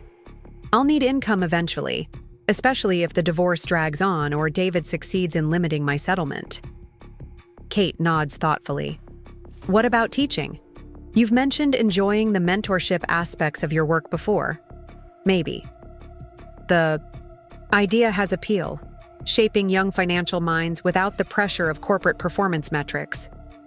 I'd need additional certifications for university positions, though. So get them. You have the severance package. Soon you'll have proceeds from the house sale. Financial breathing room to reinvent yourself. Reinvention. The word resonates unexpectedly. Perhaps that's exactly what this upheaval offers. Not just an ending, but an opportunity to deliberately craft something new. I'll think about it, I promise, after the immediate fires are extinguished. The next morning brings another series of challenges. First, a call from Andrea about staging recommendations for the house. Then Diane with preparation notes for the upcoming deposition. Finally, a formal letter from the SEC requesting an interview regarding Meridian's financial practices during my tenure as CFO. By noon, I feel the calm from yesterday's meditation practice evaporating under the relentless pressure of administrative demands. I'm about to break for lunch when my doorbell rings unexpectedly. Caution makes me check the security camera before approaching the door. A delivery person stands on my porch holding a large arrangement of flowers. I open the door, confused. I didn't order flowers. Delivery for Sarah Blake, the young man confirms, handing me the arrangement, a stunning bouquet of white lilies and blue hydrangeas. After signing for them, I search for a card among the blooms. A small envelope reveals a handwritten note. Standing with you through the storm, you've got this. Olivia Reynolds and the Meridian Finance Team. Unexpected tears sting my eyes. In the whirlwind of legal proceedings and personal upheaval, I'd hardly considered what my former team might be experiencing, or that they might be thinking of me. This simple gesture of solidarity feels like the first truly positive moment in weeks. I arrange the flowers on my kitchen counter, their beauty a welcome contrast to the starkness of my half-empty home. Then I do something impulsive. I take a photo and send it to Jennifer, my former assistant, with a message. Please, thank everyone for me. It means more than you know. Her response comes quickly. We miss your leadership. The office isn't the same without you. Let us know if there's anything we can do. The exchange brings a rush of emotions: gratitude, nostalgia, pride in the team I built. In my focus on David's betrayal and the corporate fallout, I'd nearly forgotten the positive aspects of my time at Meridian. The relationships formed, the skills developed, the achievements accomplished together. This reminder of professional connection strengthens my resolve as I prepare for the afternoon's meeting with Diane. When I arrive at her office, I'm more centered than I've felt in days. Good timing, she greets me, gesturing to a stack of documents on her desk. These just arrived from Patricia Winters, David's updated settlement proposal. I raise an eyebrow. He's actually proposing settlement? That's surprising given his recent threats. Don't get too excited, Diane warns, handing me the document. Review the terms. I scan the pages, my initial optimism fading with each paragraph. David is proposing I receive just 15% of our marital assets, with numerous restrictions on my professional activities post-divorce. The most egregious clause stipulates I cannot work in financial technology for 5 years, a transparent attempt to limit my career options in the field where my expertise lies. This is absurd, I say, setting down the document. He's essentially asking me to surrender most of our joint assets and accept professional restrictions that would cripple my career prospects. Diane nods grimly. It's a tactical move. Start with an outrageous proposal to make their actual target seem reasonable by comparison. What's our response? We counter with our own proposal: fair, reasonable, and well documented. 50% of marital assets, no professional restrictions, and expedited sale of the house with equal division of proceeds. She taps her pen against her legal pad. We also need to address another issue. David violated the restraining order yesterday. My heart skips. What? How? He was observed driving past your house twice by the security service we retained. Not close enough to trigger immediate police response, but definitely surveillance behavior. The news sends a chill through me. I've been so focused on legal and financial threats that the possibility of physical danger hasn't seemed entirely real until now. What does that mean for the restraining order hearing? It strengthens our case considerably. His behavior demonstrates exactly why the order is necessary. Diane meets my eyes directly. Sarah, I need to ask, have you considered temporary relocation until the divorce is finalized? Staying with a friend, perhaps, or renting a place David doesn't know about? The suggestion represents another disruption, another upheaval. Yet Kate's words from last night echo in my mind. People in that mental state sometimes make dangerous choices. I could stay with Kate for a while, I concede reluctantly. At least until the house sells. Diane nods approvingly. I think that's wise. Document everything if he attempts to contact you again and alert the security service of your temporary location. We spend the next hour preparing for my upcoming deposition, reviewing likely questions and practicing measured responses. Diane emphasizes the importance of precision, answering exactly what's asked without volunteering additional information. They'll try to provoke emotional responses, she warns. Patricia is known for it. Remember that everything you say will be on record and potentially used in court. By the time our meeting concludes, I feel simultaneously better prepared and more daunted by the challenges ahead. The deposition, the SEC interview, the restraining order hearing, the property, negotiations. Each represents a battle in the larger war that my life has become. Outside Diane's office, I call Kate to ask about staying with her temporarily. Her immediate, enthusiastic agreement confirms I've made the right decision. I'll come over tonight to help you pack essentials, she offers. We can move you in. Stages so it doesn't feel too disruptive. Her practical approach soothes my discomfort about imposing. Thank you. I don't think it will be for long. Andrea believes the house will sell quickly once listed. Stay as long as you need. My guest room is your guest room. As I drive home, I notice a familiar car several vehicles behind me. A black sedan that was also parked near Diane's office when I left. Paranoia, perhaps, but the coincidence raises my alertness. I take several unnecessary turns, and the sedan follows for 2 of them before continuing straight when I make a 3rd deviation. Surveillance? Or simply someone heading in the same general direction? The uncertainty follows me home, where I double-check all doors and windows before settling in to work on the inventory Diane requested. Each item cataloged, furniture, electronics, artwork, represents another thread to be untangled from the fabric of my marriage. Some hold sentimental value, others merely functional. All must be assigned monetary worth and divided. As evening approaches, I pack an overnight bag with essentials for staying at Kate's. Clothing, toiletries, medications, important documents. The process feels uncomfortably similar to fleeing, yet Diane's recommendation makes practical sense given David's recent behavior. Kate arrives as promised, helping me gather additional items: my laptop, financial records, cherished books. We're loading everything into her car when a vehicle turns onto my street, headlights bright in the gathering dusk. The black sedan I noticed earlier. It slows as it approaches my house, and through the windshield, I catch a glimpse of the driver, David, his expression unreadable in the fading light.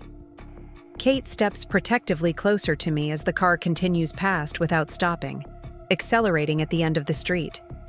Was that... I nod, heart pounding. He's violating the restraining order again. "I'm calling the police," Kate declares, pulling out her phone. "This is exactly why you're staying with me." While she reports the incident, I finish loading her car, fighting the unsettling awareness of being watched, monitored. The simple act of packing overnight things suddenly feels charged with significance. An acknowledgement that my home is no longer safe. The police arrive promptly, taking statements from both of us about David's drive-by. They promise to document the violation and add it to the case file for the restraining order hearing. "We can provide an escort to your friend's residence if you're concerned about being followed," the officer offers. The suggestion underscores the gravity of the situation. "Yes, please," I accept, embarrassed by the necessity but unwilling to take chances. With a police cruiser following, Kate drives us to her townhouse across town. The security of police presence should be reassuring, but instead, it emphasizes how drastically my circumstances have changed. Just weeks ago, I was a respected CFO and wife. Now I'm fleeing my home with police protection from a husband whose behavior has become threatening. "Home sweet home," Kate announces with forced cheerfulness as we carry my belongings into her guest room. It's not fancy, but it's diftig. The room is comfortable, neutral tones, quality furnishings, large windows overlooking a small garden. Kate has clearly prepared for my arrival, adding fresh flowers and extra blankets. "It's perfect," I assure her, setting down my laptop bag. "I can't thank you enough for this." "No thanks necessary. I'm just glad you're somewhere secure." She hesitates, then adds, "I've installed additional security while you're here. New doorbell camera, motion sensor lights, just to be cautious." Her thorough preparation touches me deeply. "You didn't have to do all that." "Yes, I did." Kate's expression turns serious. "Sarah, I know you keep trying to downplay the situation, but David's behavior is following a concerning pattern. The property destruction, the legal aggression, the surveillance, now direct violation of the restraining order. Each escalation brings increased risk." Her frank assessment forces me to confront realities I've been attempting to minimize. "You think he might become violent?" I think when someone feels they're losing control, they sometimes take desperate actions to regain it. And I think David has already demonstrated poor judgment and impulse control. The clinical precision of her evaluation, doctor assessing, Potential threat makes it impossible to dismiss as mere paranoia. What should I do beyond what we're already doing? Stay vigilant. Vary your routines. Keep documenting everything. She squeezes my shoulder reassuringly. And remember, you're not facing this alone. That night, in Kate's guest room, I lie. Awake, listing all I've lost in the past month. My marriage, my home, my career, my sense of security. The inventory of losses is substantial, each representing a pillar of the life I'd carefully constructed. Yet alongside this accounting, another list forms in my mind. Things I've discovered through this crucible. Strength. I didn't know I possessed. Friends whose loyalty runs deeper than I realized. Professional respect that exists independent of my connection to David or Meridian. Most importantly, a clearer understanding of my own values and boundaries. These realizations don't erase the pain or simplify the challenges ahead. The deposition, the SEC interview, the divorce proceedings, all remain daunting obstacles. But perhaps they've revealed something valuable amid the devastation. The authentic core of who I am when everything external is stripped away. With that thought, I finally drift toward sleep in my temporary sanctuary, not quite at peace, but finding a measure of clarity amidst the chaos. Morning brings a flurry of messages. Andrea confirming professional photos of the house are complete. Diane with additional deposition preparation materials, a formal notification of my scheduled SEC interview next week. Each represents another demand on my time and emotional energy, another aspect of the complex disentanglement process. I'm reviewing Andrea's staging suggestions over coffee when Kate emerges, already dressed for her hospital shift. "Did you sleep okay?" she asks, pouring herself coffee. "Better than expected," I admit. I checked the security app repeatedly, though. "Hypervigilance is a normal response to threat," she observes clinically. "It should ease as you feel more secure." Here, her medical perspective helps normalize what might otherwise feel like paranoia. "Any chance you make house calls for divorcing CFOs with stalker ex-husbands?" The attempt at humor earns a smile. "Only for my best friends. Speaking of which, I'll be home late tonight. Complex surgery scheduled. Will you be okay alone?" The question gives me pause. Am I ready to be alone, even in Kate's secure townhouse? The alternative, arranging my schedule around hers for protection, seems unsustainable and unnecessarily restrictive. "I'll be fine," I decide. "I've got work to focus on, and your security system is excellent." After Kate leaves, I settle at her dining table with my laptop, creating a structured schedule for the coming week. Monday, final house staging and listing goes live. Tuesday, deposition regarding Meridian intellectual property. Wednesday, meeting with financial advisor about investment strategies for whatever settlement I eventually receive. Thursday, SEC interview regarding Meridian's finances. Each appointment represents another step in the painful process of dismantling my old life and constructing something new from its components. The sheer administrative burden of divorce and career transition is overwhelming, yet the act of organizing it into manageable segments helps restore a sense of agency. My phone rings, Andrea with a last-minute staging question.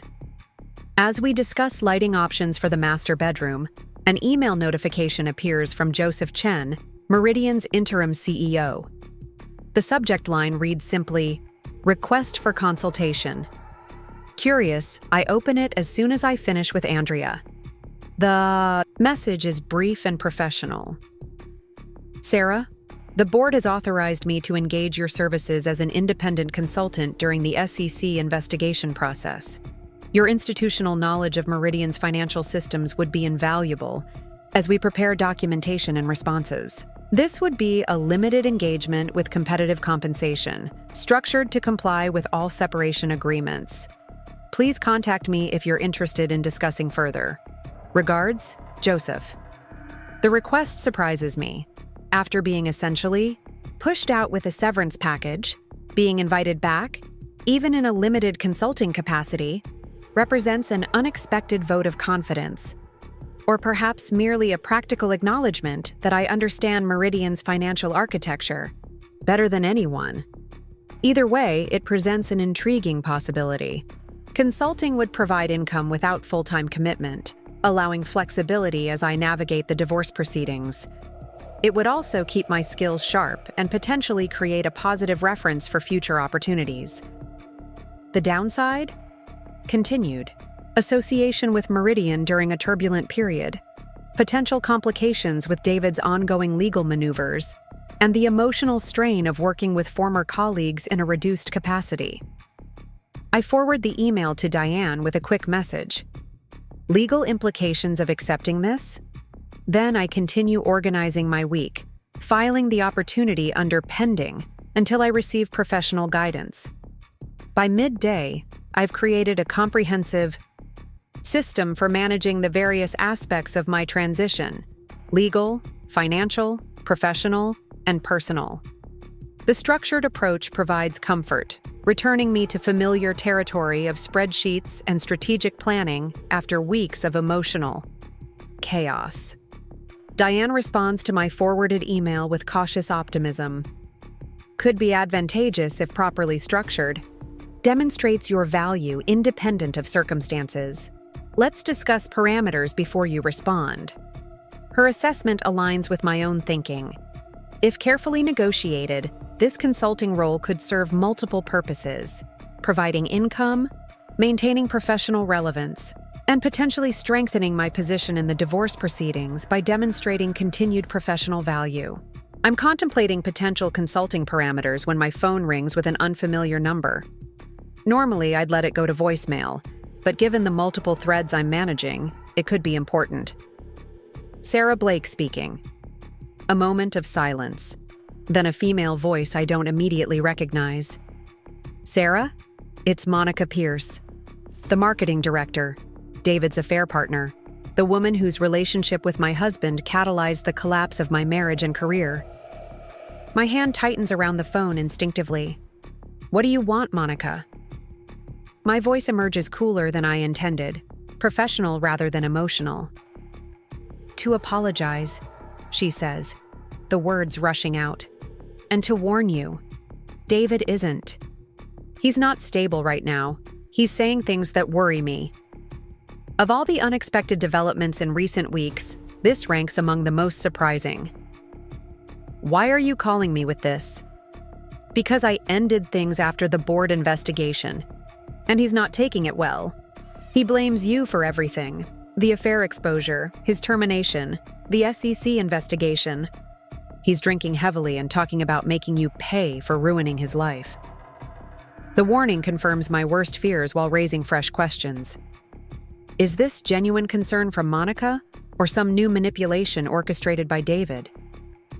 I appreciate the information, I say carefully. I've already taken security precautions. Good. Monica hesitates. There's something else you should know. David had financial irregularities beyond what was discovered in the investigation. Offshore accounts, consulting fees to shell companies. I only learned about it recently when he tried to involve me in transferring funds. This new allegation jolts me fully alert. Are you saying he was embezzling beyond the expenses for your relationship? I think so. I don't have details, just fragments I've pieced together from things he said when drinking. She pauses. I've already spoken with the SEC investigators. They'll probably ask you about it. My mind races, reassessing financial patterns I'd attributed to the affair. Could there be a larger scheme I missed? The possibility is professionally embarrassing. The CFO unaware of significant financial misconduct, yet also potentially explanatory. If David was engaged in larger fraud, it might clarify his extreme reaction to the initial discovery. Why are you telling me this? I ask directly. Honestly, self-preservation. I made a terrible mistake getting involved with David, but I'm not going down with him for financial crimes. Her voice hardens slightly. And maybe a small part of me feels you deserve to know the complete truth. After Monica's call ends, I sit motionless, processing this new information. If accurate, it transforms my understanding of the situation entirely. Not just an affair funded by inappropriate use of the expense account, but potentially systematic. Fraud that happened under my watch as CFO. The professional implications are serious. I could face increased scrutiny from the SEC, questions about my competence or even complicity. The divorce proceedings could grow more complex if significant hidden assets exist. Yet the information also creates leverage, evidence of David's eye. Dishonesty that extends beyond our marriage into potentially criminal territory. Information that might prove valuable in negotiating a fair settlement. I call Diane immediately, relaying the conversation in detail. Her response is measured but alert. This changes our approach to both the deposition and the SEC interview. If Monica's allegations prove true, it creates both complications and opportunities. She pauses, thinking. We should notify the SEC that you've received this information, so it doesn't appear you were withholding anything. And the divorce proceedings? If David has hidden assets, we can petition for forensic accounting. At minimum, Monica's testimony about his threatening statements strengthens our case for the permanent restraining order. By the time we finish discussing strategy adjustments, afternoon has faded toward evening. Kate's surgery will keep her at the hospital for hours yet, leaving me alone in the townhouse with my thoughts. I check the security system repeatedly, hyper-vigilant after Monica's warning about David's escalating anger. Each unfamiliar sound makes me tense. Each notification on my phone triggers a spike of anxiety. To combat the growing unease, I focus on what I can control, preparing for Tuesday's deposition with renewed purpose. If David has indeed engaged in larger financial misconduct, the questions about intellectual property may be a smokescreen for more significant issues. I need to be meticulously prepared. As I review Diane's preparation materials, a text arrives from an unfamiliar number. You think you're so clever. You haven't seen what I'm capable of yet.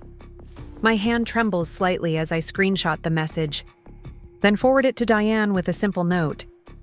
David again. New number. Her response is immediate. Do not engage. Documenting for restraining order. Consider police report for harassment. I block the number, but the damage is done. David's threat has pierced the sanctuary of Kate's home, a digital intrusion that renews my sense of vulnerability despite physical security measures. Rather than succumb to the fear his message intended to provoke, I channel the emotion into productivity, completing my deposition preparation, organizing documentation for the SEC interview, reviewing Andrea's marketing plan for the house, listing. Each task represents a step toward independence, toward the new life waiting on the far side of this turmoil. By the time Kate returns from her surgery, exhausted but successful, I've transformed anxiety into action plans. The structured approach doesn't eliminate the underlying fear, but it provides a framework for managing it productively. Productive day? Kate asks, dropping her bag by the door. Eventful, I reply, deciding to share both Monica's warning and David's subsequent threat. The situation keeps evolving in unexpected ways. Kate listens intently, her fatigue momentarily forgotten. Do you believe Monica about the additional financial misconduct? I'm not sure, I admit. It would explain David's extreme reaction, but it also feels convenient for her to position herself as a whistleblower now. Either way, his behavior is escalating. The surveillance, the threatening messages. Kate shakes her head. I'm glad you're staying here. As we share a late dinner of reheated pasta, I find myself contemplating the strange alliances forming in the aftermath of betrayal. Kate, always supportive but now effectively my protector. Diane, transitioning from corporate attorney to personal advocate.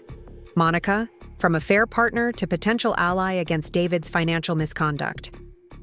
Even my former colleagues at Meridian, sending flowers and potentially offering consulting work, represent unexpected support networks emerging from the ruins of my previous life.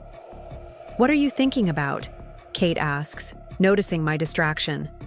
"How crisis reveals people's true characters," I reply, "for better and worse." She nods thoughtfully. "The people who show up when everything falls apart, those are your real friends." As I prepare for sleep in the guest room that night, I reflect on her observation. The landscape of my life has shifted dramatically, revealing both weaknesses and strengths I hadn't recognized. Relationships I thought solid have collapsed. Others have proven unexpectedly resilient. Tomorrow brings the house listing, another step toward dismantling the physical structure of my former life. Tuesday's deposition represents the ongoing legal battle. The SEC interview looms as both professional challenge and opportunity for redemption. Each represents a facet of the complex transition process, from Sarah Blake, CFO and wife, to whoever I am becoming through this crucible of betrayal and reinvention. The path remains uncertain, fraught with challenges both anticipated and unexpected. Yet despite David's threats, despite Monica's concerning revelations, despite the professional and personal upheaval, I feel a growing sense of clarity. Not peace, not yet, but purpose. The determination to emerge from this period not merely intact, but authentically reconstructed according to my own design. With that thought, I set my alarm for morning and close my eyes, ready to face the next phase of this unwanted but potentially transformative journey. The courtroom falls silent as Judge Martinez reviews the documentation before her. I sit perfectly straight, hands folded in my lap to hide their slight trembling. Across the aisle, David maintains his practiced expression of wounded dignity, the same look he perfected for board meetings when challenged on strategic decisions. The court finds sufficient evidence to grant a permanent restraining order, Judge Martinez announces, her voice leaving no room for debate. Mr. Blake must maintain a minimum distance of 500 feet from Ms. Blake, her residence and workplace. All communication must occur through counsel. Relief washes through me like a physical wave. The judge continues outlining specific parameters, but I've heard what matters most: legal recognition that David's behavior represents a genuine threat requiring formal protection. As we exit the courtroom, Diane squeezes my arm encouragingly. Clean victory. This strengthens our divorce position considerably. In the hallway, I catch David watching me, his composed facade momentarily slipping to reveal the simmering anger beneath. Patricia Winters whispers urgently in his ear, likely advising against any reaction that might reinforce the judge's decision. "Don't engage," Diane murmurs, guiding me toward the exit. "We've accomplished what we came for." Outside, spring sunshine creates a jarring contrast to the sterile formality of the courthouse. I take a deep breath of fresh air, filling my lungs with possibility. The restraining order represents more than physical protection. It's a psychological boundary, a legal acknowledgement that my concerns are valid, my need for separation legitimate. "What's next on your agenda?" Diane asks as we reach the parking area. "Meeting with the financial advisor about investment strategies for the house proceeds," I reply. "Then finalizing the consulting agreement with Meridian." The pieces are falling into place with surprising speed. The court overruled David's objection to the house sale yesterday, allowing me to accept the all-cash offer with a 30-day close timeline. Joseph Chen's consulting proposal passed Diane's legal review, providing income and professional continuity during my transition. The SEC interview concluded without suggesting any negligence on my part regarding David's financial misconduct. "Good," Diane nods approvingly. "Life continuing despite legal battles is exactly what you need." As I drive toward the financial advisor's office, I reflect on how thoroughly my circumstances have transformed in just 5 weeks. From CFO and wife to independent consultant navigating divorce proceedings and rebuilding from scratch. The upheaval has been profound, yet with each challenge met, each boundary established, I've discovered strength I never knew I possessed. My phone chimes with a text from Kate. Everything's set for tonight. Operation New Beginning commencing at 7 p.m. sharp. I smile at her enthusiasm. Kate has organized a small gathering at her townhouse. Close friends bringing food, wine, and what she's termed transition gifts to celebrate this unexpected new chapter in my life. The gesture touched me deeply when she proposed it. Acknowledgement that endings, even painful ones, create space for new beginnings worth honoring. The financial advisor greets me warmly in his office.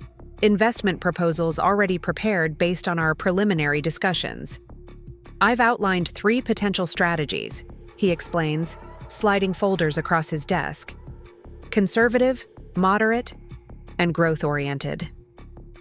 Given your situation, I'd recommend the moderate approach initially, with potential shifts toward growth as your divorce finalizes and circumstances stabilize. We spend an hour reviewing options, projected returns, and tax implications. The discussion feels simultaneously surreal and empowering. Managing substantial assets that until recently were entangled with David and Meridian, now becoming instruments for building my independent future. What about real estate? I ask, considering housing options once the divorce concludes. I'm currently staying with a friend, but eventually I'll need my own place. I'd recommend waiting until your settlement finalizes before purchasing, he advises. Renting initially gives you flexibility while the divorce proceeds and you determine your next professional steps. Practical wisdom I appreciate. The temptation to establish a new permanent home immediately reflects an understandable desire for stability, but patience may ultimately serve me better. After the financial meeting, I drive to a nearby cafe, deliberately different from the one where David violated the restraining order, to review the consulting contract before my call with Joseph. The agreement is straightforward: 20 hours weekly, competitive hourly rate, clearly defined scope assisting Meridian through the SEC investigation process. As I take notes on minor contract adjustments, an email notification appears from Diane. Settlement offer received. Significant improvement. Call when convenient. Heart racing slightly, I step outside to return her call immediately. David's attorney submitted a revised proposal this morning, Diane explains without preamble. 40% of marital assets, no professional. Restrictions, expedited divorce timeline, substantially better than previous offers. The shift is dramatic, from demanding I receive just 15% initially to now offering 40%. While still not the 50% typically considered equitable, the absence of professional restrictions represents significant concession. What prompted the change? I ask, though I suspect the answer.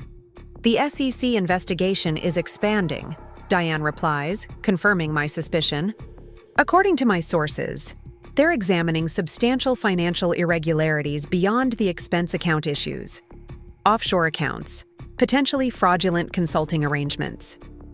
David likely wants to conclude our proceedings before those matters fully emerge. The confirmation of Monica's allegations sends a chill through me despite the warm spring afternoon. Whatever additional misconduct the SEC is investigating must be serious enough to make David prioritize settlement over continuing financial warfare. Is 40% reasonable given the circumstances? I ask, trusting Diane's judgment. She considers, briefly. We could potentially secure 50% through continued litigation, but that path involves significant additional legal costs, emotional strain, and timeline extension. This offer, while not perfect, represents reasonable compromise that allows you to move forward expeditiously. Moving forward. The phrase resonates deeply. These weeks of constant legal maneuvers, professional upheaval, and personal reconstruction have been necessary but exhausting. The prospect of resolution, even imperfect resolution, holds undeniable appeal. Let's counter at 45% with all other terms accepted. I decide. If they agree, I'm willing to conclude the financial aspects and proceed with divorce finalization. I'll draft the counter immediately, Diane confirms. This could potentially be resolved within weeks rather than months.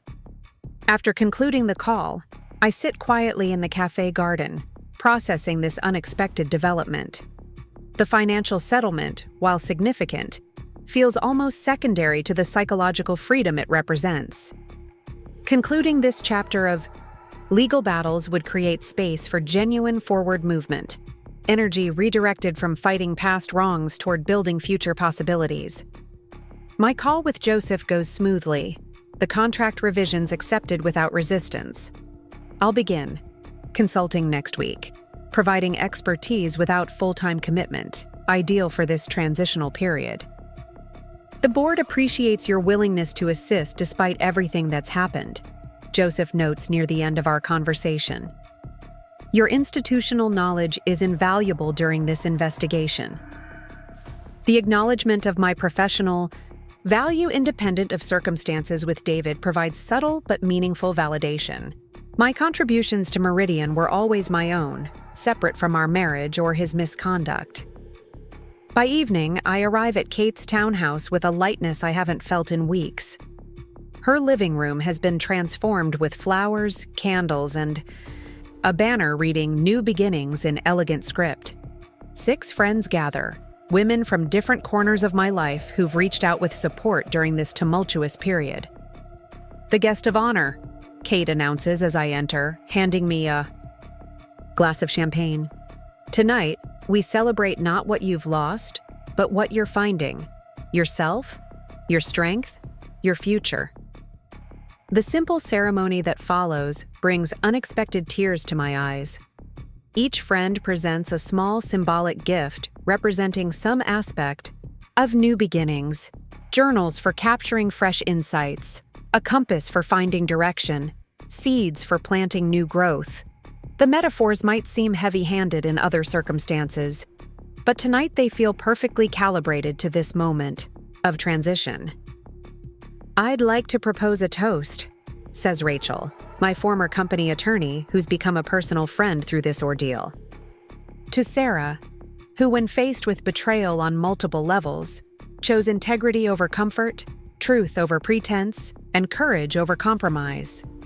May your future be as extraordinary as the strength you've shown. Glasses clink as murmured agreement circles the room. The validation from these women, accomplished, insightful individuals I deeply respect, means more than any court ruling or financial settlement. Later, as conversations break into smaller groups, Kate joins me by the windows overlooking her small garden. You seem different tonight, she observes. More settled somehow. I think I've crossed some invisible threshold, I admit. From simply reacting to actively creating. Divorce settlement looking promising, consulting work arranged, financial planning underway. For the first time, I'm looking forward rather than back. Kate smiles, clearly pleased. That's exactly what tonight is meant to honor. Not just the closing of one chapter, but the opening of a new one you get to write yourself. As the evening concludes with warm hugs and promises to continue supporting each other, I find myself lingering in Kate's kitchen, helping with final cleanup. The prospects ahead, finalizing divorce, establishing a new home, rebuilding professional identity, remain challenging. Yet the anxiety these challenges previously provoked has transformed into something resembling anticipation. Stay as long as you need, Kate reminds me as we put away the last wine glasses. But I have a feeling you won't need my guest room much longer. You're finding your wings pretty quickly. Her observation resonates with my own internal sense. The woman who discovered financial discrepancies 5 weeks ago, the dedicated CFO and loyal wife whose identity was firmly anchored in those roles, has undergone profound metamorphosis. The person emerging from this crucible bears the same name but possesses different priorities, clearer boundaries, and unexpected freedom. As I prepare for sleep in the guest room that has sheltered me through the worst of this storm, I feel genuine optimism for the first time. Not because circumstances are perfect, they remain complicated, uncertain in many respects, but because I've discovered my capacity to navigate complexity with dignity and resilience. Whatever comes next, the settlement conclusion, professional reinvention, perhaps eventually new relationships, I face it not as someone diminished by betrayal, but as someone expanded by survival, by the discovery of strength previously untested. Morning will bring new challenges, continued negotiations, practical decisions to be made. But tonight, in this moment of quiet reflection, I acknowledge the truth that has emerged from chaos. Sometimes life's most devastating earthquakes create space for structures more authentic, more aligned with our truest selves than what stood before. With that thought, I close my eyes, ready to continue building the unexpected but increasingly promising future that awaits. Up next, you've got 2 more standout stories right on your screen. If this one hit the mark, you won't want to pass these up. Just click and check them out.